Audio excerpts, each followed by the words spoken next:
আসসালামু আলাইকুম গাইস, আপনারা কেমন আছেন? আশা করি সকলেই ভালো আছেন। তো আজকে দেখাবো আমার ছাদে কি কি গাছগুলো আছে এবং এগুলো দেখে আপনারাও কি কি লাগাতে পারেন ছাদে একটু সন্ধান পাবেন। তো দেখেন এখানে কতগুলো টমেটো চারা আছে দিয়ে রাখছি, আর এখানে হলো গেট ফুল চারাগুলা, আর এটা হলো ধনের পাতা। আর দেখতে পাচ্ছেন এখানে খুব সুন্দর একটি গোলাপ চারা এবং একটি মাত্র কলি, খুব সুন্দর লাগছে। এবং এখানে আপনার আলু কিভাবে হয়ে গেছে নিজেও জানি না। আর এখানে আপনার এইগুলো কি চারা আপনারা যদি জেনে থাকেন তাহলে আমাকে বলতে পারেন। আর এখানে দেখতে পাচ্ছেন আমি টমেটো, এরপরে মরিচে দেখেন কি সুন্দর ফুল ধরেছে। এরপরে এখানে মরিচ, এরপরে যেটা বললাম কি চারা আপনারা নামটা বলে দেন।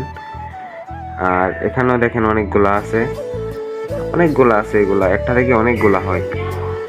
আর এই যে এই সাইডে দেখেন কি সুন্দর মাশাআল্লাহ মরিচ ধরেছে, এইগুলো মরিচ অনেক ঝাল।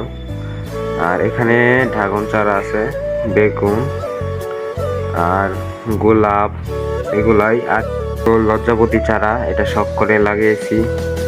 তো আজকের এই ভিডিওটা এই পর্যন্তই। আশা করি ভালো হয়েছে। ভালো হলে একটা লাইক অবশ্যই করবেন, আর যেহেতু নতুন সাপোর্ট করবেন। Tata, bye bye.